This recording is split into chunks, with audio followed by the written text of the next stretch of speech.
안녕하세요. 임팩트 행정법 한수홍입니다. 자, 오늘은 2019년 국가직 7급 문제를 가지고 여러분들과 이 해설 강의를 진행하도록 하겠습니다. 자, 지금까지 이거 시험 보고 오신 분들 정말 수고 많으셨습니다. 진짜 쉽지 않았을 거예요, 아마. 특히 헌법은 되게 어려웠다고 하더라고요. 진짜 어려웠던 것 같아요. 저도 살짝 문제를 봤는데 지문도 엄청 길고 물어보는 게 되게 디테일하더라고요. 근데 다행히도 우리 행정법 같은 경우에는 그 정도 난이도는 아니었어요. 그죠? 물론 이 구급 시험에 비해서는요, 좀 까다로운 문제들이 좀 많이 등장했어요. 왜냐면은 판례를 물어봐도 판례 디테일한 내용들 있죠. 그리고 막 그 사례에 해당되는 부분, 그런 부분까지 우리 좀 너무 자세하게 물어봤기 때문에 조금 이제 구급과는 확실히 이 차별화를 두고 있지 않나 그런 생각이 듭니다. 자, 근데 대신 우리 작년에 봤던 2018년도 국가직 7급 이런 문제들과 비교해 봤을 때는요, 좀 난이도가 평이한 편이었다라고 평가할 수는 있을 것 같아요. 항상 이 난이도에 대해서 말씀을 드릴 때는 항상 제가 좀 뭐라고 해야 될까요? 좀 민망하고 곤란한 점도 좀 있어요. 왜냐면 사람들마다 어느 정도 느끼는 바가 다르기 때문에 내가 뭐 쉬웠다고 한번 말 잘못했다가 또 욕먹을 수도 있고, 그죠? 네, 어쨌든 이제 저는 주관적으로 그러한 것들을 평가할 수밖에 없기 때문에 제가 생각할 때는 이 7급 시험에 비해서, 즉 7급 시험을 기준으로 해서는 작년보다는 훨씬 쉬웠다라고 생각을 하고 있습니다. 자, 이 출제 빈도를 보시면요. 자, 분포를 확인해 보면요. 주로 판례 문제였어요.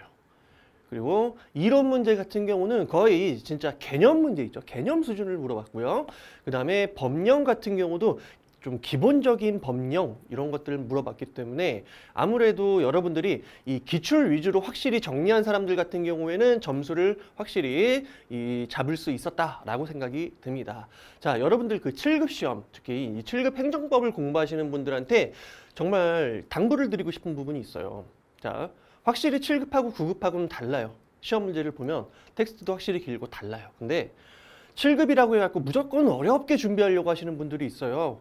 근데 제가 봤을 땐 그건 정말 아닌 것 같아요. 한정된 시간 내에 여러분들이 완벽한 실력을 갖추려면요, 솔직히 말씀드리면 한 2, 3년 해야 돼요. 그 정도 안 하고서는 완벽한 실력을 갖출 수가 없어요. 특히 행정법은. 판례도 어마어마하게 많거든요. 그리고 판례에서 디테일한 걸 물어본다라고 해가지고 내가 이 정도까지 알아야지라고 마음을 먹고 공부를 하기 시작하면요, 솔직히 1년 안에 절대 못 끝내요. 진짜 이건 제가 장담 드릴게요.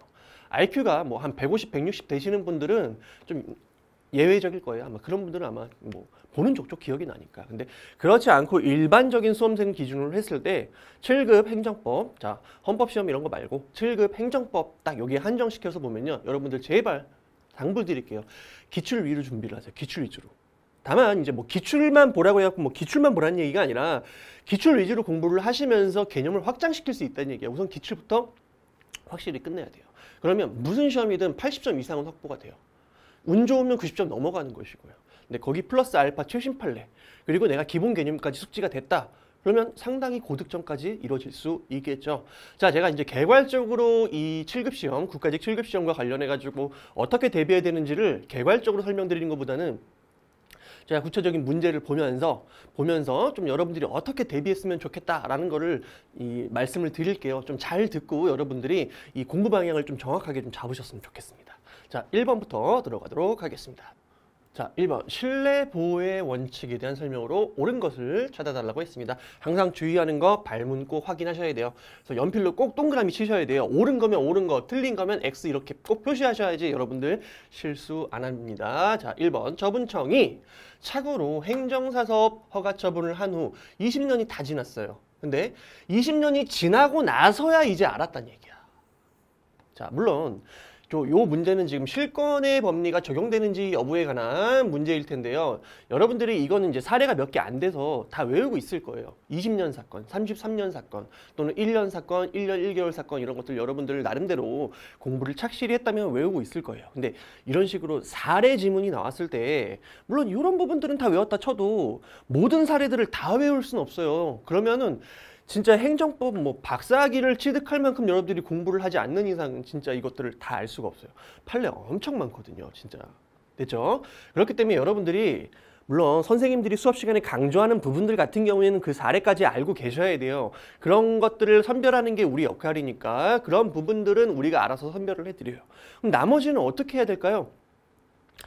기출이 확실해져서 어느 정도 소거법이 가능하면요, 분명히 이러한 사례를 정확하게 알지 못해도 분명히 정답은 나오게 돼 있어요. 특히 이 사례 지문식으로 출제되는 문제들의 패턴이 진짜 그래요. 여러분들이 가지고 있는 기출문제 다른 것도 한번 확인해 보세요. 진짜 사례가 어려운 사례가 나오면요 꼭 다른 데서 정답을 찾을 수 있도록 지문이 출제가 돼요. 그죠? 그리고 두 번째는 여러분들이 개념이 확실해야 돼요. 자, 이 실권의 법리. 자, 실권의 법리가 적용이 되려면 실권의 법리가 적용된다는 얘기는 무슨 말이에요? 행정청이 이러한 권한을 잃게 된다라는 그 법리가 적용이 되려면 지가 알고 뭔가 묵인하고 방치했을 때 이게 적용될 수 있단 말이야. 맞습니까? 근데 문제는 20년이 다 지나가지고 이제 그때 비로소 알았단 말이야. 그럼 20년 동안 내가 몰랐잖아. 그럼 실권의 법리가 적용될 수 있어요, 없어요? 없다는 얘기예요. 그러니까 여러분들이 어느 정도 기본 개념 정도는 알고 있으면 최소한 찍을 수는 있어요. 그리고 찍으면 정답 확률이 꽤 높아져요. 개념이 확실한 상태에서는. 됐습니까? 그렇기 때문에 이때는 실권의 법리가 적용되지 않습니다. 이제 틀렸죠? 실권의 법리에 저촉되는 것으로 보아야 된다. 적용이 안 되는데 어떻게 저촉이 되니? 자, 그 다음에 두 번째. 신뢰의 대상. 자, 신뢰보호 원칙에 있어서 신뢰의 대상이 되는 행위가 어떤 것이냐? 원칙적으로 제한이 없죠. 그죠? 행정청이 신뢰를 주기만 하면 되는 것이지 신뢰의 어떤 형식이라든지 이런 것들은 크게 중요하지가 않아요. 그래서 어떤 묵시적인 언동 이런 것들도 다 포함될 수 있겠죠. 그 다음 확약이라든지 비권력적인 사실행위 법령을 통해서 여러분들한테 신뢰를 부여할 수도 있고요. 그리고 비권력적 사실행위인 행정지도 등을 통해서도 여러분들에게 신뢰를 줄 수가 있다는 겁니다. 그래서 포함되지 않는다라는 지문은 틀렸죠. 세 번째, 신뢰보호 원칙이 적용에 있어서 귀책 사유 따지는 거 이런 거 여러분들 모르시는 분은 없겠죠. 판례. 그죠? 이 상대방뿐만 아니라 관계인 모두를 기준으로 해야 돼요. 그렇기 때문에 예를 들어서 이런 식의 어떤 위임받은 수임인 대표적으로 요 판례사는 누구였습니까? 건축사였죠. 건축사. 건축사가 건축 업무를 위임받았을 때 얘한테 귀책 사유가 있었어? 그러면 어때요? 귀책 사유 있는 거예요. 상대방한테. 따라서 이 지문은 틀린 거예요.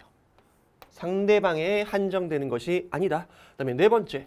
자, 이 사례도 여러분들이 기억을 하고 계시면야 당연히 시간 내에 바로바로 문제를 풀으셨겠지만 또 이러한 사례까지 기억을 못 하시는 분들도 꽤 많을 거예요. 왜냐면 해야 되는 공부가 너무 많잖아. 특히 7급 시험 같은 경우에는. 맞습니까?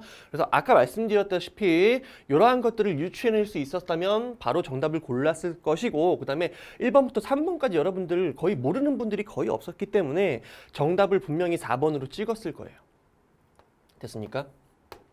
자, 그리고 요 자세한 내용들은 말씀을 안 드릴게요. 자, 만약에 이 사례가 기억이 안 났다. 그러면 여러분들 요거를 보세요. 요거. 계획. 그래서 여러분들이 판례를 읽어보시면요. 대부분의 이제 판례집, 갖고 계신 판례집을 읽어보시면요. 계획과 관련해 가지고는 일종의 그 신뢰보호 원칙이 적용되는 경우가 거의 없습니다. 그럼 찍어도 요 계획 보고 찍으시면 돼요. 그래서 계획만 가지고 여러분들에게 어떤 신뢰를 줬다. 그래갖고 신뢰보호 원칙이 어긋난다 그런 판례가 거의 없단 말이야. 그러니까 이런 거 그냥 맞구나 라고 찍으셔도 충분히 정답이 가능했겠죠. 됐죠? 간략하게 우리 리뷰만 하고 넘어갈게요. 자, 행정규칙에 대한 설명으로 옳지 않은 거. 자, 고시인데 법령보충적 고시입니다. 한마디로 법령보충적 행정규칙이 되겠죠. 이거는 우리 이 상위법령과 결합해서 대외적인 구속력을 갖는다라는 지문. 이건 삼적 동자도 알고 있는 지문입니다. 맞습니까? 자, 그 다음에 법령보충적 행정규칙 같은 경우에는 당연히 상위 법령의 수권에 의해서 이루어지겠죠. 그리고 이 범위 또한 포괄위임 금지죠. 포괄위임은 금지돼요. 그래서 구체적으로 개별적으로 한정된 사항에 대해서만 뭐가 이루어져야 돼요? 수권이 이루어져야 돼요. 맞습니까? 자, 그 다음에 고시에 담긴 내용. 자, 우리 고시라는 게 법규명령일 수도 있고요. 행정규칙일 수도 있어요. 자, 이런 식의 어떤 행정입법이 될 수도 있어요. 또는 이 내용에 따라서는 이게 처분의 성격을 가질 수도 있어요. 맞습니까? 그래서 고시에 담긴 내용을 봤더니 이게 좀 추상적인 내용이에요. 그럼 이거 행정입법이 되는 거예요. 맞죠? 근데 구체적인 내용을 규율하고 있어요. 이게 처분성을 가질 수도 있다라는 거죠. 그렇기 때문에 자, 요 내용에 따라서 처분이 되는 경우도 있을 수 있습니다. 만약에 내용이 구체적 규율의 성격을 가져요. 그러면 처분이라는 거예요. 근데 얘는 뭐라고 했어요? 해당 고시를 행정처분으로 볼 수는 없으며 라고 했기 때문에 그냥 애초에 여기서부터 틀려버린 거예요. 그다음에 네 번째.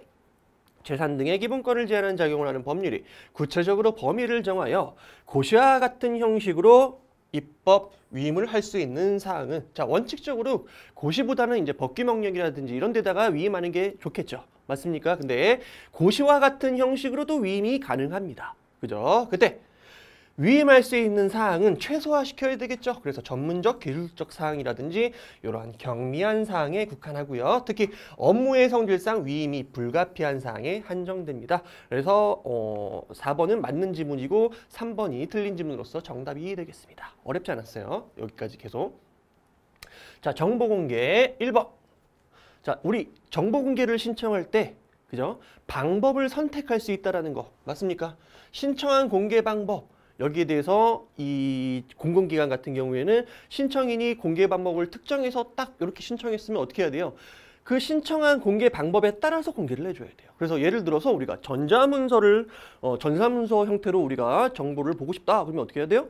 전자문서 형식으로 줘야 돼요. 됐습니까? 그리고 열람해서 복사까지 해갖고 내가 가져가고 싶다. 그럼 어떻게 해야 돼요? 열람만 허용해서는 안 되고 이제 등사까지 전부 다 허용을 해줘야 되겠죠. 그렇기 때문에 만약에 공공기관이 신청한 공개 방법, EA 방법으로 정보를 공개했어요. 돼요, 안 돼요? 안 된다는 얘기예요. 그래서 이때는 청구권자가 이에 대해서 항고소송으로 다툴 수 있습니다. 그래서 정답이 몇 번입니까? 1번이죠.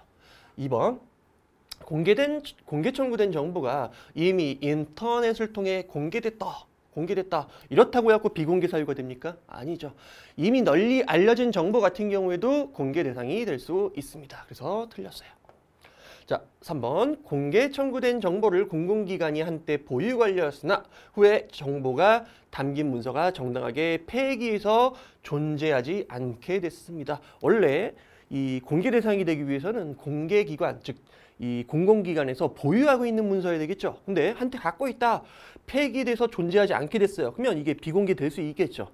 다만 여기에 대한 증명 책임은 누가 진다? 입증 책임은 정보공개 청구권자가 아니라 공공기관이죠. 즉 보유자죠. 정보 보유자. 정보 보유 기관. 그럼 거꾸로 존재하지 않는다라는 걸 입증하는 게 아니라 존재한다. 이 정보는 공공기관이 가지고 있다. 이거는 누가 입증을 해야 되겠습니까? 당연히 청구권자죠. 그죠? 구분해서 기억을 해주셔야 돼요. 그 다음에 네 번째. 정보를 청구한 목적이 손해배상 소송에 제출할 증거 자료를 획득하기 위한 것이었고 그 소송이 이미 종결되었다면 그렇다고 해갖고 이게 권리남용이냐? 그건 아니라는 거죠. 언제예요? 오로지 이 정보 공개를 청구하는 목적이 어떤 괴롭힘의 목적이라든지 이런 식의 어떤 특별한 사정이 있어야지 권리남용이 되는 것이지 이것만 가지고는 우리가 이걸 권리남용이라고 할 수 없습니다. 정보 공개해줘야겠죠. 그다음에 직권 취소와 관련된 설명입니다. 자, 1번. 법률에서 직권 취소에 대한 근거를 두고 있는 경우에는 이해관계인이 처분청에 대해서 위법을 이유로 행정행위의 취소를 요구할 신청권을 갖는다고 해야 된다. 아니죠. 직권 취소는 말 그대로 행정청이 지 마음에 안 드니까 또는 행정행위가 좀 위협하다고 생각해갖고 지들이 스스로 판단해서 취소하는 거예요. 그럼 여기에 대해서 우리 신청권을 갖고 있다고 볼 수 있어요? 없죠. 그러니까 직권 취소죠. 그다음에 두 번째, 행정행위를 한 행정청은 그 행정행위에 하자가 있는 경우에는 원칙적으로 직권 취소, 우리 별도의 법적 근거 없이도 하는 것이 원칙이죠. 그지? 법적 근거 없이도 직권 취소할 수 있습니다. 근데 우리 요즘에 그 최근에 판례와 관련해 가지고 좀 비교해서 하나 알아봅시다. 자, 예를 들어서 자, 수익적 행정행위를 직권 취소하면서 여기에 더해 가지고 소급효까지 인정하려고 그래요. 자, 이때는 당연히 뭐가 있어야 돼요? 법적 근거 필요하겠죠.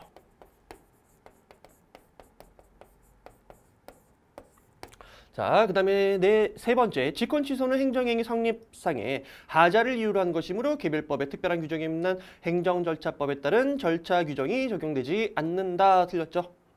행정절차법에 따른 절차 규정이 적용돼야 됩니다. 왜? 직권 취소도 일종의 처분이에요. 그죠? 그다음에 행정행위의 위법 여부에 대해서 취소 소송이 이미 진행 중인 경우 처분청은 위법을 이유로 그 행정행위를 직권 취소할 수 없다. 아닙니다. 취소 소송 이후에도 뭐 할 수 있다? 직권 취소할 수 있다라는 거 기억을 해 주시기 바랄게요. 지금까지 계속 쉬운 문제들만 등장을 했습니다. 5번 행정상 법률 관계와 관련해서 우리 판례 입장으로 옳지 않은 거 한번 찾아봅시다. 1번 공법상 근무관계 형성을 목적으로 하는 채용계약의 체결 과정에서 행정청의 일방적인 의사표시로 계약이 성립하지 아니한 경우, 즉 뭔가 공법상 법률관계가 어떻게 됐어요? 해지된 거예요. 맞습니까? 자, 그때 공법상 이 법률관계가 해지될 때는요, 이게 의사표시의 어떤 내용에 따라서, 즉 해석 여하에 따라서 이게 처분일 수도 있고 처분이 아닌 그냥 이 대등한 당사자 간의 어떤 공법상 법률행위의 어떤 해지 의사표시, 이렇게 해석할 수도 있어요. 자, 우선 첫 번째 처분으로 우리가 해석하려면 행정청이 우월적인 지위에서 이걸 행했어야 돼요. 그럼 결국에 해석 문제죠. 이게 대등한 당사자 관계에서 이 해지가 이루어진 것인지, 아니면 이 행정청이 우월적인 지위에서 일방적으로 해지한 것인지, 그럼 각각 사안별로 다르다. 그죠? 그때 다르다. 이렇게 볼 수 있어요. 따라서 개별적으로 판단해야 되는 거 맞습니다. 자, 행정처분과 부관 사이에 실질적 관련이 있다고 볼 수 없는 경우에 당연히 이 두 가지를 결부시키면 안 되겠죠. 관련도 없는 거, 부당결부 금지 원칙에도 위반되겠죠. 근데 이러한 어떤 공법상의 제한을 회피할 목적으로 어떻게 해요? 행정처분의 상대방과 사이에 사법상의 어떤 계약을 체결하는 형식을 취했어요. 그러면 이 공법상 제약을 회피할 수가 있거든. 돼야 안 돼요? 당연히 위법하겠죠. 2번이 맞는 지문이 되겠습니다. 2번은. 자, 그 다음에 세 번째, 지방전문직 공무원 채용계약 해지의 의사표시에 대해서는 공법상 당사자 소송 맞죠? 당사자 소송으로.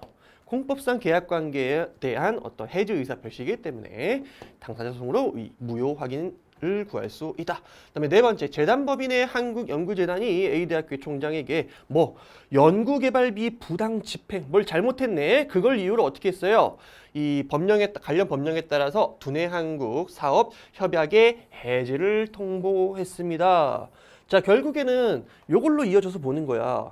협약의 해지를 통보했을 때 이 협약의 해지 통보가 처분일 수도 있고, 또는 그냥 이 법률관계, 대등한 당사자 간의 법률관계에서 있어서의 어떤 해지 의사표시로 볼 수도 있어요. 둘 중에 결국엔 의사표시 해석의 문제라고 얘기를 했고요. 이사하는 판례가 우월적 지위에서 일방적으로 통보한 것으로 봐가지고 처분성을 인정했습니다. 처분성을 인정했어요. 근데 요거 좀 비교하셔야 되는 게 같은 사안이에요. 연구별비 부당 집행을 이유로 누가 재단법인 한국연구재단이 이 총장한테 뭐를 요구했냐면 자체 징계 요구를 했어요. 자체적인 징계 요구, 요 부당 집행한 놈에 대해서 징계 요구를 했어요. 자, 여기에 대해서는 처분성을 인정하지 않았다라는 것까지 여러분들이 같이 기억을 해주시면 좋을 것 같습니다. 근데 문제는 요 판례를 대부분 여러분들이 공부를 하긴 하셨을 거예요. 근데 이게 구체적으로 이게 안 보이신 분들도 분명히 있을 거예요. 근데 이러한 문제들 특징이 있어요. 1번 또는 2번, 3번 문제들이 지금까지 어떤 기출이라든지 기본 개념 문제를, 기본 지식을 가지고 충분히 풀이할 수 있는 지문들이었고요. 그리고 이러한 법리 지문들, 우리가 반드시 알아야 되는 법리 지문들을 이렇게 배치를 해요. 그래놓고 4번 구체적인 사례 문제를 물어본단 말이야. 물론 이걸 알았으면 좋겠지만 모르신 분들도 최소한 4번을 찍었어야 돼요. 이런 문제들 같은 경우에는. 됐습니까? 그래서 결국에는 이러한 문제들만 보시더라도, 또는 1번 문제, 이러한 5번 문제만 비교를 해보시더라도 여러분들이 어디까지 판례 공부를 확장해야 되는지를 조금 유추해 볼 수 있을 것 같아요. 스스로 여러분들이 느껴야 돼요. 내가 어디까지 공부를 해야 되는지. 물론 이 사례를 공부하신 분들 정말 다행이지만 이런 식으로 어떤 뭐라고 해야 될까요? 사례의 결론 이런 것까지 다 공부하기는 좀 어려워요. 왜냐면 판례가 워낙 많기 때문에. 그렇기 때문에 여러분들이 항상 말씀드리지만 기출에 돼 있는 어떤 기출에서 나와 있는 내용들은 확실하게 숙지를 한 상태에서 판례는 법리 위주로 공부를 해야 돼요. 그래야 기억이 나. 그럼 결국에는 여러분들이 목표로 둬야 되는 게 뭐예요? 한 문제라도 더 맞춰서 내가 우위에 서겠다. 이런 식의 패러다임을 가지고 공부를 하면 끝이 없어요. 진짜 장수생으로 가는 지름길이에요. 여러분들이 패러다임을 좀 바꿔야 돼요. 어떻게 바꾸면 될까요? 맞아야 되는 걸 확실히 맞추자. 그죠? 지금까지 출제된 지문, 확실히 중요한 지문 이런 것들은 내가 무조건 맞겠다. 절대 실수하지 않겠다. 그러한 다짐으로 가셔야지 여러분들이 공부 범위가 딱 확정이 되고 확실하게 맞출 수 있어요. 됐죠? 자, 6번 행정 절차 판례 입장으로 틀린 거 꼭 이런 거 표시해야 돼요. 옳지 않은 거 X 표시해놓고 풀어주세요. 당사자가 신청하는 허가 등을 거부하는 처분을 하면서 당사자가 그 근거를 뭐 알 수 있을 정도로 이유를 제시했어요. 충분한 거예요. 이 정도면 충분한 거예요. 했잖아. 이유 제시했고 당사자가 충분히 알 수 있대. 한 거예요. 됐습니까? 비록 뭐 처분의 근거와 이유를 구체적으로 명시하지 않았다 하더라도 이건 제대로 한 겁니다. 그래서 위법하다고 볼 수는 없습니다. 두 번째, 폐기물 처리 시설 촉진 및 이 주변 지역 지원 등에 관한 법률상 입지선정위원회가 자, 위원회에 대한 내용인데 동법 시행령 규정에 위배해가지고 군수와 주민대표가 선정 추천한 누구를 전문가를 포함시키지 않은 채 자, 위원회의 구성 자체가 지금 잘못된 거예요. 잘못된 위원회가 구성돼서 뭔가를 한다는 얘기야. 뭐 의결을. 당연히 이건 위법하고요. 당연히 무효가 되어야 됩니다. 됐습니까? 국회의원이 아닌 사람이 이 국회에 가가지고 국회 의결을 땅땅땅 때렸습니다. 국회의장이. 돼요, 안 돼요? 당연히 안 되잖아. 됐죠? 그래서 당연 무효가 된다. 자, 공무원 연금법상 퇴직연금 지급 정지 사유 기간 중 수급권자에게 지급된 퇴직연금의 환수 결정. 자, 환수 결정. 얘가 처분이냐 아니냐? 처분이 아니죠. 그렇다면 의견 진술 기회를 주지 아니해도 된다 안 된다? 된다. 반하지 않습니다. 됐습니까? 그래서 정답은 옳지 않은 거 정답은 3번이 됩니다. 그럼 여러분들 여기서 또 찍는 거 하나 알려드릴게요. 자, 환수 결정 또는 환급 결정 있죠. 환급 뭐 예를 들어서 뭐 부가가치세 환급 받을 수 있잖아요. 맞습니까? 그런 환급 결정이라든지 환수 결정 이런 것들은 대부분 물론 예외는 있어요. 예외는 따로 말씀드릴게요. 예외는 있긴 있는데 거의 대부분 거의 99% 얘네들은 처분이 아니에요. 왜? 자, 법에 의해서 자동적으로 확정이 돼요. 이건 처분이 아니잖아. 그치? 법 자체로 어떤 그 환수 범위 또는 환급 범위라든지 어떤 지급 대상 이런 것들이 다 결정이 된단 말이야. 그럼 이건 구체적인 어떤 집행행위 자체가 아니잖아. 행정행위 개념이 안 들어가잖아. 우리 행정행위 개념이 뭐예요? 구체적 사실에 관한 법 집행으로서 어떤 공법적, 우월적, 단독적 행위라고 얘기를 하잖아요. 누구의? 행정청의. 이거 법으로 그냥 자동 확정됐다? 아니란 얘기예요. 그래서 대부분 여러분들이 만약에 찍으시더라도 환수, 환급 나오면은 뭐 처분이 아니라고 찍어주시면 돼요. 근데 우리 최근에 나온 것 중에 몇 가지 있죠. 예를 들어서 뭐 이 최근 판례 중에 기반시설 부담금. 자, 여기에 대한 뭐 환급 결정. 자, 이런 것들에 대해서는 예외적으로 뭐 처분성 인정된 것들이 있어요. 몇 가지. 자, 그런 것들만 우리가 따로따로 기억을 해주시면 되겠죠. 항상 대부분 포함되는 어떤 원칙적인 모습들을 확실하게 잡아놓고 나머지 예외를 개별적으로 외워두시면 좀 편하겠죠. 자, 그 다음 네 번째, 납세고지서에 세액 산출의 근거 등의 기재사항이 누락됐어. 또는 과세표준과 세액의 계산 명세서가 첨부되지 않은 채 납세고지에 어떤 하자가 있습니다. 자, 이러한 하자는 납세 의무자가 그 나름대로 산출 근거를 알고 있었거나 또는 사실상 이를 알고서 쟁송에 이르렀다 하더라도 상대방이 알았다 하더라도 뭐 치유되지 않습니다. 자, 이유는 뭡니까? 하자가 치유되려면 행정청이 뭔가를 해야 돼요. 납세고지를 안 했는데 뒤늦게 납세고지를 했다든지 이런 식으로 행정청이 뭔가 적법하게 어떤 이 위법한 행위를 적법하게 바꾸기 위한 어떤 액션을 취했을 때 하자가 치유되는 것이지 그냥 처분의 상대방이 알았다고 해가지고 치유된다. 그건 아니야. 됐습니까? 그렇기 때문에 이게 맞는 지문이 되고요. 정답은 3번이 되겠습니다. 그다음에 7번. 자, 갑회사는 사옥을 신축하면서 A 지하철역과 사옥을 연결하는 지하 연결 통로를 설치했어요. 일종의 도로죠. 도로예요. 근데 이거를 설치했는데 문제는 그 지하 연결 통로의 용도와 기능이 뭐야? 주된 기능이 뭐라고? 일반 시민과 교통 편익을 위한 거래요. 그럼 이거 판례를 여러분들이 기억을 하고 계셔야 되겠죠. 맞습니까?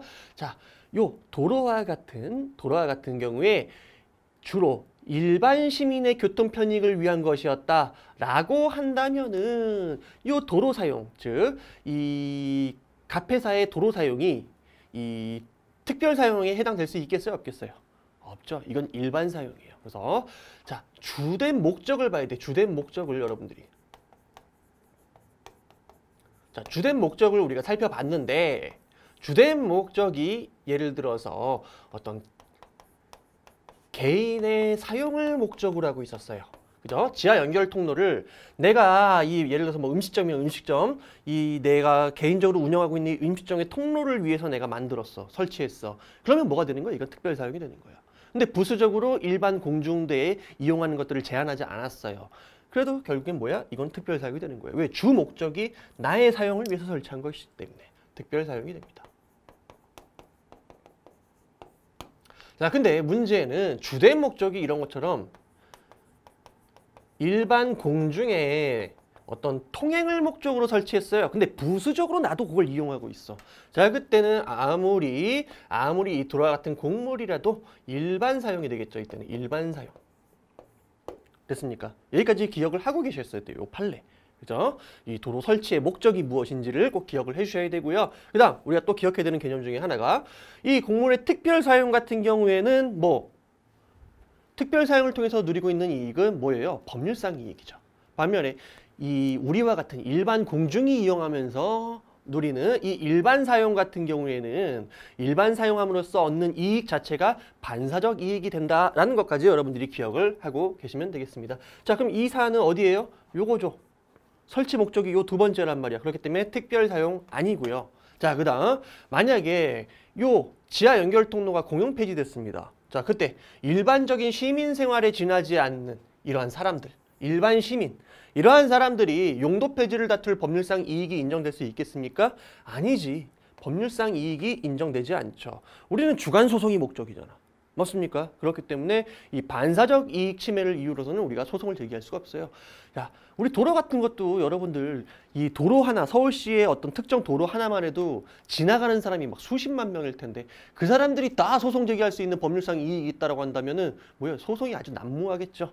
따라서 요 일반 시민들을, 즉 일반 사용하고 있는 일반 시민들 같은 경우에는 요 법률상 이익이 인정되지 않습니다. 자, 그다음에 세 번째. 인접 주민인데 그 사람이 통로를 사용하지 않고 있어요. 그때 고양된 일반 사용권이 인정될 수 있어요? 아니지. 이때 안 인정 안 돼요. 고양된 일반 사용권이 인정되려면 최소한 뭐 하고 있어야 돼요? 사용하고 있어야 돼요. 사용하고 있지 않으면 일반 사용권에서 고양된 일반 사용권이 인정될 수가 없다라는 거 기억을 해 주시면 되겠고요. 그다음에 네 번째. 자, 일반 사용하는 사람한테 손실보상이 인정될 수 있겠느냐? 키워드 위주로 가시면 돼요. 글이 너무 기니까. 안 된다고 얘기했죠. 왜? 일반 사용은 뭐라고 얘기했어요? 뭐? 반사적 이익이라고 말씀을 드렸어요. 반사적 이익. 그렇기 때문에 손실보상이 인정될 수 없다. 되죠? 그래서 정답은 우리 몇 번입니까? 2번이죠. 요게 맞는 지문이니까. 자, 그 다음에 8번 항고소송의 원고 적격. 여기서 또 최신 판례 문제가 좀 하나 나왔어요. 자, 1번입니다. 자, 요거부터 봅시다. 경업자 소송이죠. 기존에 한정면허를 받은 시외버스 운송사업자. 얘가 신규 일반 면허를 받은 시외버스 운송사업자에 대해서 뭐 사업계획 변경 인가처분에 대해서 취소소송 같은 거 제기할 수 있겠느냐. 이 기존 업자가 누리는 이익이 뭐 법률상 이익이라면 당연히 제기할 수 있겠죠. 근데 반면에 반사적 이익이라면 제기할 수 없겠죠. 근데 한정면허를 받은 시외버스 운송 사업자도 뭐 법률상 이익을 누리고 있기 때문에 원고 적격이 인정된다라는 게 우리 최근 판례의 태도입니다. 왜? 시외버스 운송 사업이라는 건 뭡니까? 강학상 특허에 해당되죠. 우리 보통 특허로서 누리는 이익은 우리가 보통은 뭐라고 얘기를 합니까? 이 법률상의 이익이라고 얘기를 하죠. 그게 설사 한정면허라도. 이게 최신 판례 문제였고요. 뭐 찍어도 거의 맞췄을 것 같아요. 이거는. 자, 그 다음에 두 번째, 최근에 처분에 근거법규 또는 관련 법규의 그 처분으로 이루어지는 뭐 행위 등 뭐 이렇게 길게 나와 있는데 우리는 키워드만 보시면 될 것 같아요. 요 영향권 내의 주민. 뭐 예를 들어서 환경영향평가 대상 지역 안의 주민. 자, 이러한 사람들 같은 경우에는 뭐 환경상 이익에 대한 침해 또는 우려가 있는 것으로 뭐 사실상 추정된다. 따라서 자기의 법률상 이익을 증명할 필요 있어요, 없어요? 없어요. 그냥 일단 어떻게 되는 거야? 환경영향평가 대상 지역 안의 주민이면 법률상 이익이 있다라고 보는 거예요. 근데 반면에 여러분들 환경영향평가 대상 지역 밖의 주민 있죠, 밖. 자, 이런 사람들한테는 법률상 이익이 추정됩니까? 추정되지 않습니다. 그렇기 때문에 이러한 사람들은 자신의 법률상 이익 침해가 있다 또는 침해 우려가 있다는 것을 어떻게 해야 돼요? 스스로 입증해야 돼요. 자, 이해되시죠? 이거 알고 계실 거예요. 그다음 그래서 이거 이제 맞는 질문이고요. 세 번째, 출입국관리법상 뭐 계속 읽어볼게요. 자, 외국인인데 동법상 체류 자격 변경, 불허가 처분이라든지 강제 퇴거 명령 등을 다툴 수 있는 요 외국인에게 뭐 처분의 취소를 구할 수 있는 법률상 이익이 인정되는지 여기에 대해서 인정된다라는 게 판례의 태도입니다. 인정됩니다. 정답은 지금 몇 번 틀렸습니까? 3번이 틀렸죠. 여기 틀렸어요. 요거 조금 설명을 드릴게요. 3번. 우선 우리 요 최근 판례거든요. 2018년 최근 판례인데 자, 외국인한테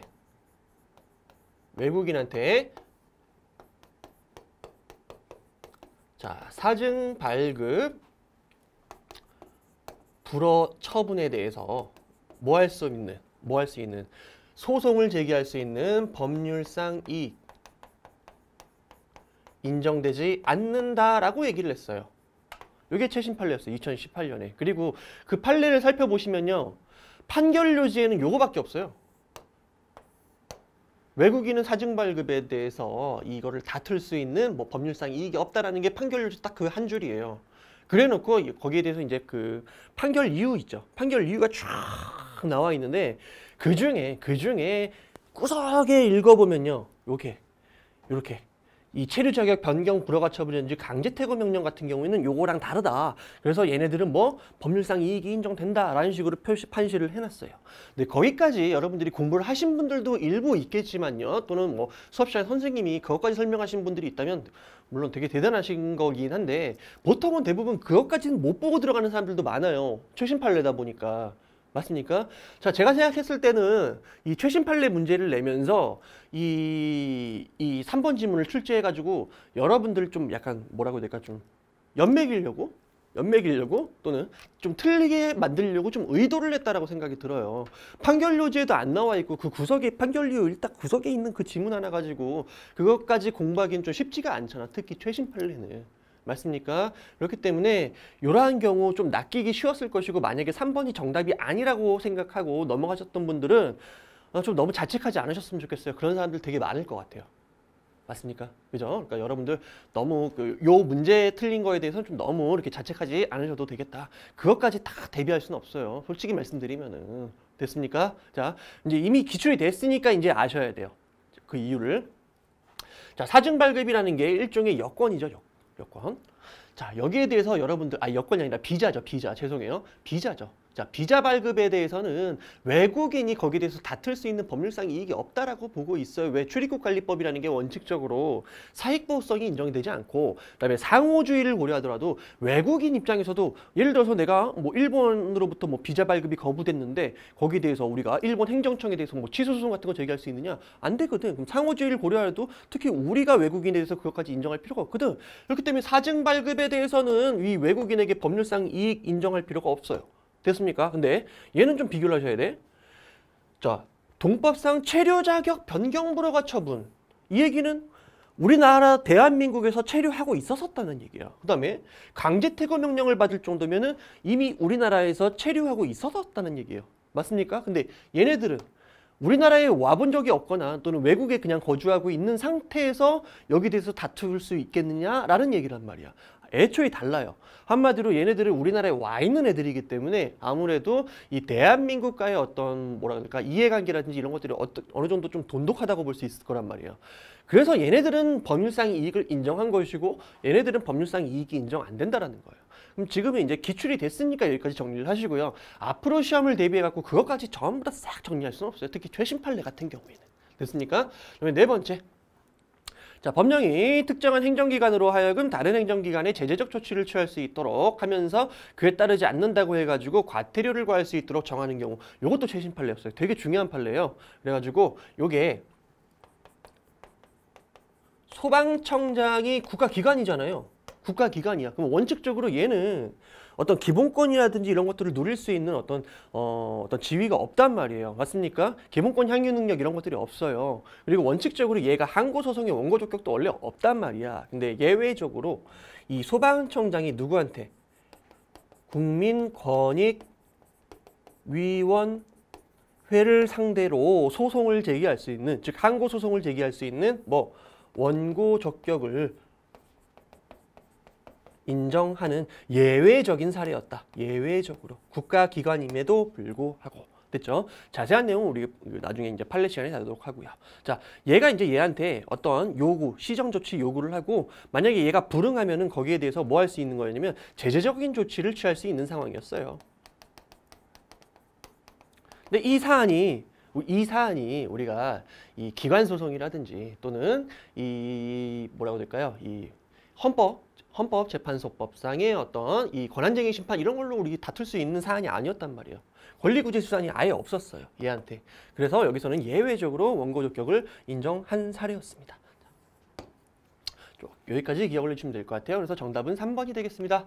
자, 9번 되게 쉬운 지문이었어요. 우리 이 키워드 위주로 보고 빨리 넘어가도록 할게요. 자, 지방자치단체가 그 고유의 자치사무를 처리했어요. 자, 그때는 지방자치단체가 양벌 규정에 의한 처벌 대상이 될 수 있겠느냐? 맞습니다. 됩니다. 안 되는 게 아니라 양벌 규정에 의한 처벌 대상이 될 수 있어요. 얘가 뭐 사무 어떤 처리 귀속 주체로서 얘가 양벌 규정에 따라서 처벌 대상이 될 수 있어요. 그럼 뭐랑 비교해야 돼요? 자치사무를 이행하는 게 아니라 예를 들어서 국가로부터 기관 위임 사무를 처리하고 있었어요. 지방자치단체가. 그럼 이건 누구 사무예요? 국가 사무예요. 그럼 이 사안에서는 지자체가 어떤 지위를 누리고 있어요? 지자체가 일종의 국가기관이죠. 이 국가로부터의 기관 위임된 사무를 지방자치단체가 처리할 때는 이건 오로지 국가기관으로서 행하는 사무이기 때문에 자, 이때는 지자체가 국가기관의 일부로 볼 수밖에 없기 때문에 양벌 규정에 따른 처벌 대상이 될 수 있어요? 없어요? 없죠. 이때는 안 돼요. 양벌 규정에 따른 처벌 대상이 될 수 없어요. 뭐 비교를 하셔야죠. 이 두 가지. 자, 그 다음에 두 번째 관세법상 통고 처분. 자, 얘는 상대방의 임의의 승복을 그 바로 요건으로 하기 때문에 맞죠? 왜? 얘가 통고 처분에 따른 범칙금을 납부를 안 했어요. 만약에. 그럼 어떻게 돼요? 요거 실효되잖아. 맞습니까? 그리고 어떤 절차 이루어져요? 직결심판이라든지 이런 형사 절차로 진행이 되죠. 맞습니까? 그렇기 때문에 이건 임의의 승복을 그 발효 요건으로 하고 있습니다. 따라서 그 자체만으로 통고 이행을 강제하거나 맞잖아. 이거 안 돼도 되잖아. 또는 상대방에게 아무런 권리 의무를 형성하지 않습니다. 이건 빈출이에요. 이거 맞는 지문이에요. 그래서 옳은 거는 정답 2번이 되고 있고요. 그다음에 세 번째, 질서 위반 행위 한 다음에 법률이 변경됐어요. 자, 원칙적으로 이런 식으로 질서 위반 행위가 있을 때 행위시법에 따라서 즉 행위 당시에 그 법률을 적용해서 과태료를 부과한다든지 이런 식으로 하는 게 원칙입니다. 근데 행위 후에 법률이 변경됐어. 변경됐는데 유리하게 변경이 됐어요. 유리하게. 그러면 어떻게 돼? 신법이야 구법이야? 그때는 예외적으로 행위시법이 아니라 신법을 적용을 하죠. 우리에게 유리하도록. 유리한 법을 적용해 주는 거예요. 그래서 그 행위가 질서 위반 행위에 해당하지 아니하게 된 때는 법률에 특별한 규정이 없나 변경되기 전의 법률이 아니라 신법을 적용하는 것이다. 그래서 틀렸죠. 네 번째, 스스로 심신장애 상태를 일으켜 질서 위반 행위를 한 자한테 과태료를 감경한다. 헛소리죠. 개소리죠. 그죠? 스스로 자기가 심신장애를 상태를 일으켰는데 그렇다고 봐줄 수 있겠습니까? 안 되겠죠. 이걸 우리가 형사상으로 우리가 원인에 있어서 자유로운 행위라고도 얘기를 해요. 자기가 스스로 어떤 책임 무능력자라든지 책임 강경 사유를 유발했을 때는 그런 것들을 고려하지 않는다라는 그런 법리가 있습니다. 그래서 정답은 우리가 2번으로 처리하고 넘어가면 되겠습니다. 자, 10번. 자, 10번 문제. 자, 10번 문제도 우리 이 앞에 사례로 나와 있지만요. 여기 키워드만 보시면 될 것 같아요. 자, 10번의 첫 번째 키워드는 개별 공시지가. 자, 그 다음 두 번째 키워드는 표준지 공시지가예요. 자, 이것만 봐도 여러분들 공부를 했으면 딱 떠올리셔야죠. 그죠? 얘와 얘 사이에 뭐가 안 된다? 하자 승계가 안 된다. 자, 하자가 승계된다는 얘기 무슨 말이에요? 선행 처분에 불가증력이 발생했을 때 얘를 다투면서 어떻게 얘의 위법 사유를 주장하는 거죠. 여기 요거를 다투면서 맞습니까? 네, 그때 하자 승계가 안 되면 어떻게 해요? 얘를 다투면서 얘의 위법 사유를 다툴 수 없다, 주장할 수 없다라는 게 이 하자 승계가 안 되는 사유입니다. 자, 하자 승계가 된다라는 얘기는 여러분 첫 번째 얘와 얘의 목적의 동일성이 인정돼야 돼요. 얘도 같은 목적. 얘랑 두 개가 같은 목적이면 목적이 동일하니까 하자 승계가 됩니다. 근데 얘네들이 목적이 다르면 어떻게 해요? 하자 승계가 안 되죠. 얘랑 얘는 목적이 다르단 말이야. 되죠? 근데 예외적으로 자, 예를 들어서 뭐 예견 가능성이 없었다든지 얘를 다퉈야 된다라는 생각을 못 한 거야. 맞습니까? 또는 얘를 안 다퉜다 해갖고 뒤에서 선행처분의 위법을 주장할 수 없다라고 한다면 어떤 수위난도를 넘는 어떤 뭐라고 해야 될까요? 그런 수위난도를 넘는 그런 피해를 준다라고 한다면 예외적으로 목적이 동일하지 않다 하더라도 하자가 승계되는 경우들도 있었습니다. 우리 예외적으로 하자가 승계되는 경우만 한번 암기를 해봅시다. 하자 승계가 안 되는 경우 중에서 예외적으로 목적이 반대로 죄송해요. 말을 잘못했어요.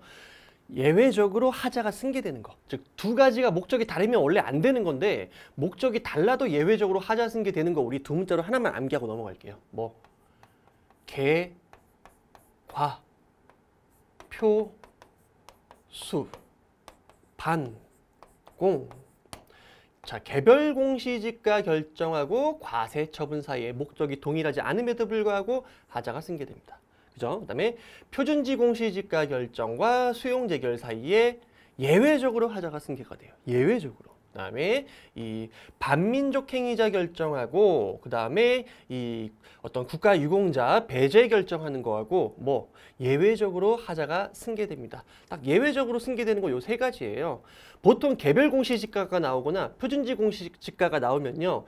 이런 사례 아니죠. 이런 사례 빼고는 전부 다 뭐야? 하자 승계 안 된다라고 기억을 해주시면 돼요. 좀 암기하는데 여러분들이 도움이 좀 되셨으면 좋겠습니다. 자, 그럼 기억부터 한번 볼게요. 키워드만 보시면 돼요. 개별 공시지가 결정을 다투는 소송. 자, 후행처분을 다투는 소송에서 자, 선행처분의 위법성을 다툴 수 있습니까? 없습니까? 하자 승계가 안 되면 다툴 수가 없죠. 그래서 기억은 틀린 지문이에요. 그다음에 니은. 자, 얘는 지금 무슨 법이 적용이 됩니까? 부동산 가격 공시에 관한 법률이 적용될 거예요.